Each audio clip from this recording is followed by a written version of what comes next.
देखिए, ये देश सभी का देश है, हर भारतीयों का देश है, किसी एक परिवार का देश नहीं है कि हर चीज में उनका ही नाम होना चाहिए और उस परिवार से ही नाम होना चाहिए।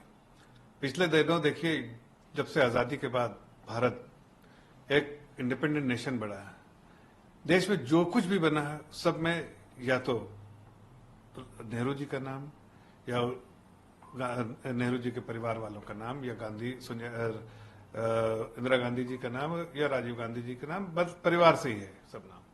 अरे भाई, देश में और भी लोग हैं जिन्होंने देश की सेवा की है।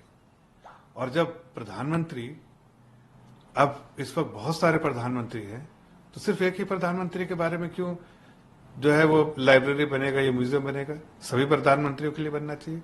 और कांग्रेस को तो खुश होना चाहिए कि जितने सारे प्रधानमंत्री, 70 साल उनका राजपाट रहा है, तो जितने सारे प्रधानमंत्री रहे, ज्यादातर प्रधानमंत्री, 90% प्रधानमंत्री तो कांग्रेस के हैं।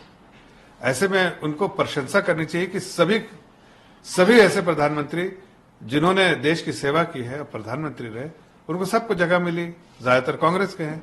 लेकिन यह कहना कि सिर्फ नेहरू जी को ही मिलना चाहिए, ये मुझे लगता है कि अन्याय कर रहे हैं देश की बाकी प्रधानमंत्री और बाकी जनता के साथ। लेकिन शशि थरूर से वेरी अनफॉर्चुनेट बता रहे हैं, वो तो अच्छा ही बिल्कुल निंदा कर रहे हैं। देखिए, इसमें राजनीति वो लोग करेंगे जिनको परिवार से कुछ चाहिए। हकीकत यह है कि कांग्रेस के सभी लोगों को जो कॉन्फिडेंस और कंफर्ट या ताकत, एनर्जी सब जो है पहले परिवार उनकी जो है प्रथम फैमिली से आती है। इसलिए ऐसे में ऐसी चीजों की निंदा करेंगे ताकि परिवार से उनको थोड़ा सा और सपोर्ट मिले। तो अपने निजी कारणों के लिए, निजी फायदे के लिए, सेल्फ इंटरेस्ट को सर्व करने के लिए वो इस तरह की निंदा कर रहे। दिल से हर भारतीय चाहता हो कि हर वैसे प्रधानमंत्री जिन्होंने देश के प्रधानमंत्री रहे, देश की सेवा की है, सबको संग्रहालय में जगह मिलनी चाहिए और मिली भी है। इसके लिए प्रशंसा करनी चाहिए आदरणीय प्रधानमंत्री जी की, ना कि निंदा। योगियों के हाथ में है, उनकी भूमिका समाज में एकता को बनाए रखना है, लेकिन ये लोग देश को और लोगों को बांट रहे हैं। ये तो दिख ही रहा है कि जो घमंडिया गठबंधन क्या कर रहा है। घमंडिया गठबंधन जो है उसका सिर्फ एक ही मकसद है कि आज एक स्थिर सरकार के में खामियां निकालें। जनता का सपोर्ट वो खो चुके हैं, लेकिन आंखें बार बार उनको जो है प्रधानमंत्री के पद पे है। इसका जवाब देश की जनता देगी। लेकिन 2024 में जब इलेक्शन होगा तो आपको दूध का दूध, पानी का पानी हो जाएगा कि एक ऐसा प्रधानमंत्री जिसने अपने आप को समर्पित कर दिया है देश की सेवा के लिए।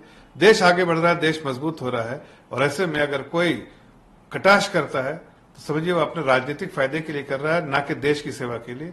और वो राजनीतिक फायदे के लिए जो कर रहा है और राजनीतिक सेटियां जो रोटियां जो सेक रहे हैं, उनको देश की जनता जवाब देगी।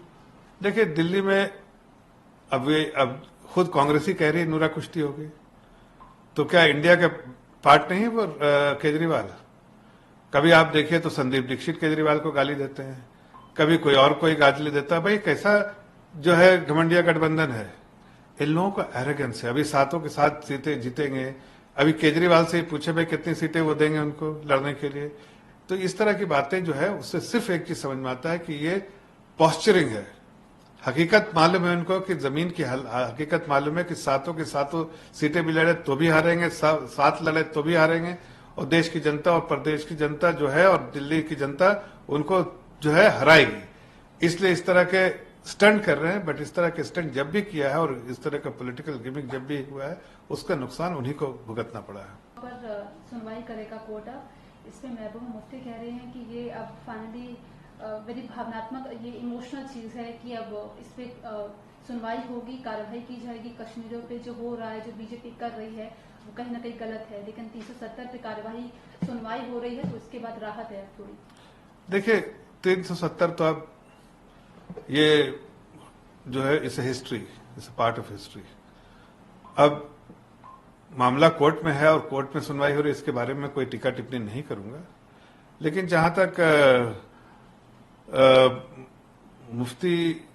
महबूबा मुफ्ती का सवाल है, इन लोगों की राजनीति खत्म हो रही है, इसलिए इसको बार बार 370 पे कटाक्ष करते रहेंगे। लेकिन हकीकत तो है कि कल ही देखिए 15 अगस्त का जो सेलिब्रेशन, न फोन बंद था, न इंटरनेट बंद था, बैरियर लगा हुआ था, कहीं न रुकावटें थी, फिर भी जनता बिल्कुल खुल के आजादी का जश्न मना रही थी।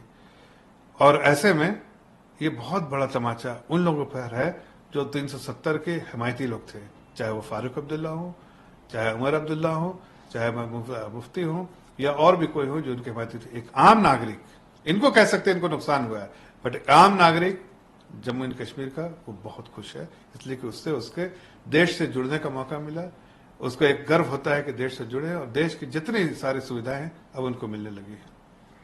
आखिरी सवाल है सौरभ भारद्वाज, ये बहुत ही छोटे नेता हैं, ये अपनी जमानत भी नहीं बचा पाए थे, और ऐसे में ये बात कर रहे हैं जब हम लोग INDI बैठेंगे साथ में, हम लोग डिस्कशन करेंगे कितनी सीटें किसको देंगे, वो आगे की बात है, लेकिन अलका लांबा के इस बयान को बहुत ही छोटा बताया उन्होंने। अब देखिए, मैं उनका अंदरूनी आंतरिक मामला है, लेकिन ये चाहे सौरभ भारद्वाज हो चाहे अलका लांबा, इन लोग की कोई गिनती नहीं दिल्ली में। अब ये लोग थोड़े इलेक्शन लड़ेंगे और जीत सकते हैं, इनको भी अपनी हैसियत मालूम है। अब ये नूरा कुश्ती करने दीजिए, लेकिन हकीकत है कि ये इंडिया गठबंधन जो है ना, जिसको जो घमंडिया गठबंधन है, ये सब एरोगेंस वाले हैं, सबको कुछ ना कुछ एरोगेंस है। ये साथ आए हैं अपने अपने हित के उससे सर्व करने के लिए, लेकिन जैसे इनका हित खत्म होगा वो अपने आप ही गठबंधन जो है गठबंधिया जो घमंडिया गठबंधन